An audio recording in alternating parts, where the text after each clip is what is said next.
Namaskar. According to the concept of physics and the ancient ideas of yoga and tantra, the human existence is not singular in reality. Rather, it is diverse in reality, that is physical or biological, psychological or mental, and spiritual or cosmic. Yoga is a complete science to deal all three spheres of existence. That means yoga deals with the complete life. This is complete science for the complete life. Now I will start with the physical first, how yoga can solve the problem of in the spheres of physical realm, and it can really bring peace, and it can make disease free, and it can really make it blissful. The existence can be blissful. Now, before I talk about the physical problem, I must tell what we have in the physical body first. Actually, in the physical body, we have a 3 pound of gray matter called brain, and we have kilometers of nerve fibers.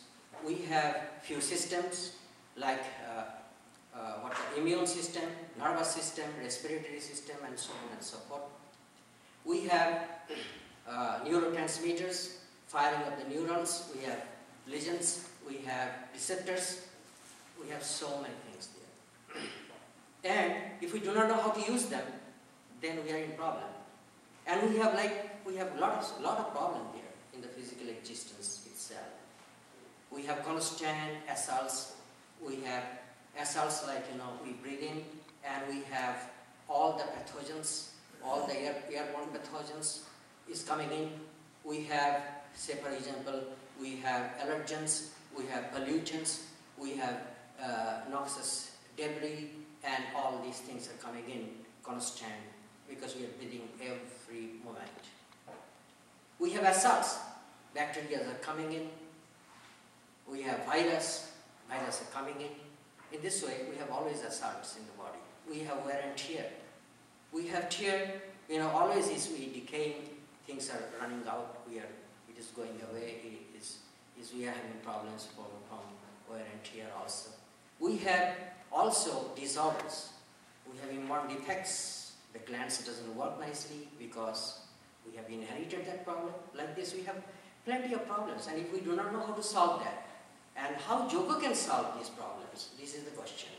Because yoga is a complete science, and if so, then how it can help us these problems. I will, since time is not too much, then I will really give you only one example.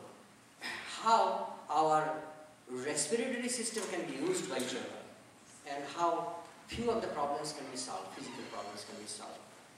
Like say for example, we always talk about, in yoga, we talk about deep breath. And we are breathing. The breathing we do, we are used to, that is called thoracic breathing. Thoracic breathing is a small breathing, short breathing. And in this breathing actually, thoracic breathing leads to hyperventilation. And hyperventilation leads to hypertension. And what called carbon dioxide content of the blood increases in this way. And that's why yoga gives a lot of emphasis on real breathing. And real breathing is diaphragmatic breathing or pranayama, and Rechak, Kumbhak, and all these things are there. Left nostril breathing and right nostril use, and everything is there. A lot of things are there. Breathing is a very interesting thing in yoga practice. Now what it does actually. Now say for example, I have to control my anger or fear. There is in the brain there is a portion called PAC, and we have lungs. And lungs are intelligent. We have neuropeptides in the lungs itself. And if we breathe well, deep, then what happens? The lungs are intelligent, and it communicates to the PAC portion, which controls the anger and everything through this breathing. So we are not knowing how it is done, but we practice without knowing. But anyway, it is good to practice even without knowing. So this is what is the science. So the neuropeptides, pulmonary neuropeptides are very important factor to control, and through breathing we use that. So in the same case, our nourishment system is taken care by the what called respiratory system.